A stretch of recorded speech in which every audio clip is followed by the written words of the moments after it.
If a hairdresser says, you got to talk to Kim, I'm going to introduce you. Kim, if you taught them how to send you a referral and you give them a prospect profile, the email is going to come from the hairdresser to you and say things like their name, maybe their company name. What do they do for a living? Where do they live? How old are they? What color's their hair? I don't know what questions, because I don't do what you do. What's their skin complexion? What did they say to you that made you think of me? That's what you'd send them. Well, I was sitting when they're sitting of getting married, and they said they need to whatever, feel better. They fill out a form. And then Kim, going ultra deep, that I only usually do this with people who are paying me to dig this deep. But after you get that, you go on Facebook and LinkedIn and you research the person. Absolutely.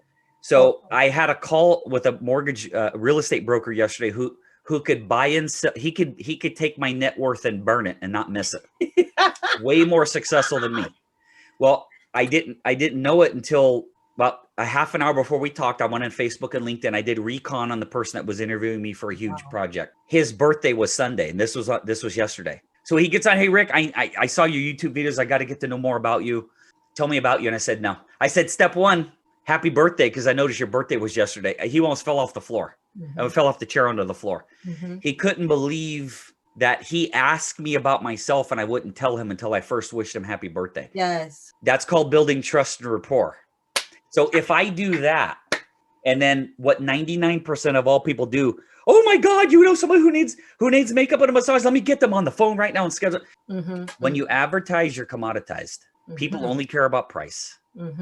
When you get a referral from a trusted resource and you get a form filled out on them, like for instance, if I was a real estate agent, a mortgage lender sent me somebody, I'd want to know where they live, how much they pre-qualified for, how old are they, do they have kids, do they not have kids? I want to know how old their kids are to see if they're getting ready for college, all this stuff. I want to know what kind of work they do. And then I'm going to go on Facebook. And if I see the guys riding a mountain bike and on a sailboat and his wife's drinking wine and going wine country, I'm going to do all the research I can on mountain biking. It doesn't take long, 20 minutes. If I'm going to have an hour-long conversation with somebody to see if they're ever going to become a client, I can't spend 15 minutes on Facebook learning about them to build trust or rapport quicker. So a lead is cold. A lead you have to actually know how to sell. A referral's pre-qualified. If you're a mortgage lender, Kim, and I'm a CPA, and I tell, who happens to be my wife, I tell Marcella when I'm being a CPA sitting with her, and she says, I'm thinking about buying an investment property, and I'm her CPA, and I say, well, before you call a real estate agent, you got to call a mortgage lender. You should talk to Kim. And I open up my drawer, Kim, and I pull out Kim's business card and I go, Kim's awesome.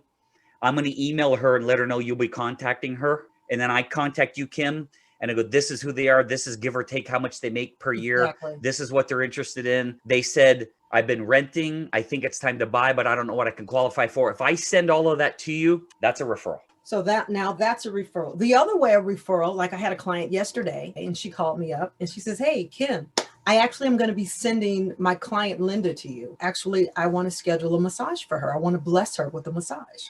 I says, oh, okay. So that's not a lead. That is a referral. That's, so she specifically that's a gift certificate to telling me, hey, I have this client that I want to potentially send to you. And if you could be so kind, can you give her a call and schedule the appointment? I said, sure, not a problem. All right. Now we went from cold, we bypass lead. That is a direct hot referral. Yeah. I would still, I would still just to take just pause for a second. Okay. I would still get the person's name. I would still get I would do it on, if she called me up and said, I'd say, I would open up my prospect profile and go, how old are they? Tell me a little bit more. Tell me how long you've known them. 2 minutes, Facebook and LinkedIn. Then I would make the call.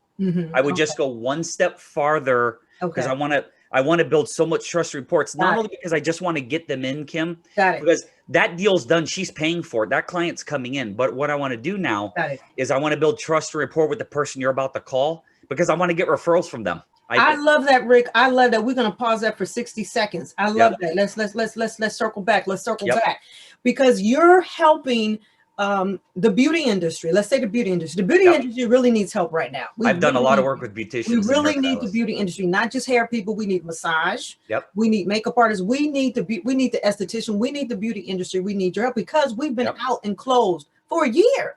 So we have to make up time that we had lost. So What you mentioned was really good. Now, you might have some people that are not on LinkedIn. They're not on social media. This lady who I called today and booked her, she's not on that. Yep. And so she's in her 60s, and so she's not going to be there. So sometimes they're not. But if she was on there, the lady who referred me to this woman to call, I would have said, okay, is she on Instagram or LinkedIn? And I could have just went in and just got a little bit more information. But you made a very important point. How about pause? I like that, Rick. I'm going to start doing that. Before I make the call and someone gives me a referral, look them up just a little bit. Yep. Now, here's one of the things, Kim. I love that. Let's pause there, because the person who called you on the phone and said, I have a client and I want to buy a package for them. Well, it was more so I want to treat them. So I want if she's doing that, do you think she knows that person mildly personally? Oh, she has to know them very personally to know, first of all, that they like massage. Can you use her as LinkedIn and Facebook? Can you ask her a few questions? What are her hobbies? What does she like? What's her favorite color? What kind of car does she drive? So what you're trying to say, be my own Facebook, gather my own demographics, my psychographics by doing the research myself. Thank you, Rick. Now, that right there was an excellent tip. So when I make the call, I'm like, hi, Linda, this is Kim with Too Gorgeous. I see that, I see that, I'm so excited. You referred to me by so-and-so. I cannot wait to get to meet you, because I took a pause and stood back a little bit to find information about She said you have a pug. She said you have a pug, and 30 years ago I had a pug. They're my favorite dog. And she said you like the mountain bike. Find stuff you can talk to her about. Like, oh my God. The challenge that right there was $1 million. Just oh my gosh. Let's stop now before I screw this up. Let's stop now. Wait, Rick, can you imagine? No, when she come in on Friday, she already excited. I said, oh, I'm going to do the hot stone therapy on you. She's like, oh my God, I love hot stone. Even before I knew she had like hot stone. But can you imagine? Then the person would just really greatly anticipate even more so their appointment when they're coming. And then guess what? Then they're going to be thinking, I have 5 other friends that would also love this. Yep. So I get what you're saying. That was excellent. And then what you do is you have a whole system of scripts that you have memorized. When that person's in there, when they're leaving, you hit them with very specific scripts that programs their mind how to send you referrals. On that same note, I love what you just said. When the person is done with the service, then you teach them on how they can send more clients.